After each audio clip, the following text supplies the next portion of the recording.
Bonjour, Cyril Cook, Groupe Carré, responsable secteur Nord. Bienvenue aujourd'hui pour un nouveau Carrément Plaine sur la culture de la pomme de terre.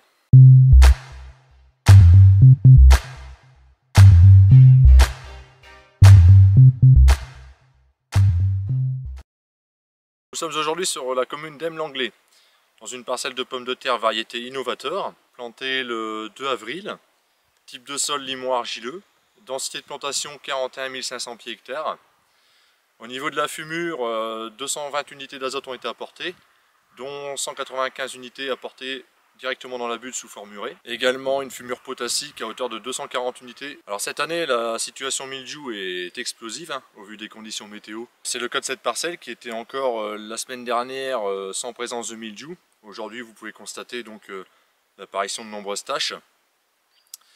Il est conseillé de garder des cadences rapprochées à 5 jours maximum du fait de la forte hygrométrie présente dans la culture et dans l'air ambiant. Donc en situation de mildiou déclaré, la règle des 3 s'applique, 3 passages à 3 jours d'intervalle, en associant à la fois des produits pénétrants type Proxanil, Reboot, associés à des produits de contact haut de gamme type Radman, pour avoir à la fois un effet antisporulant et sporicide dans la plante. Enfin, concernant le mildiou, on constate dans les parcelles ayant reçu les applications de Zorvec en programme que la présence de mildiou est beaucoup plus maîtrisée. Pour rappel, le Zorvec se place en croissance active à minima de 2 passages et ce produit permet de gagner 3 jours en cadence par rapport à une cadence classique. De plus, ce produit protège les futures nouvelles pousses ainsi que les pousses émergentes. Et c'est le seul produit actuellement sur le marché qui a cette particularité. En ce qui concerne les applications d'hydrazine maléique, pour rappel,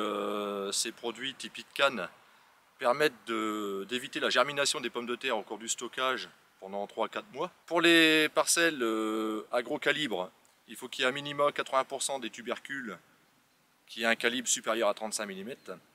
Et pour les variétés recherchées en petit calibre, 80% des tubercules avec un calibre entre 25 et 30 mm. Également, il est conseillé d'appliquer ce produit tôt le matin avec de l'hygrométrie, en évitant les températures supérieures à 30 degrés dans les heures qui suivent l'application. Un volume d'eau minimum de 300 litres. Appliquez toujours le produit seul.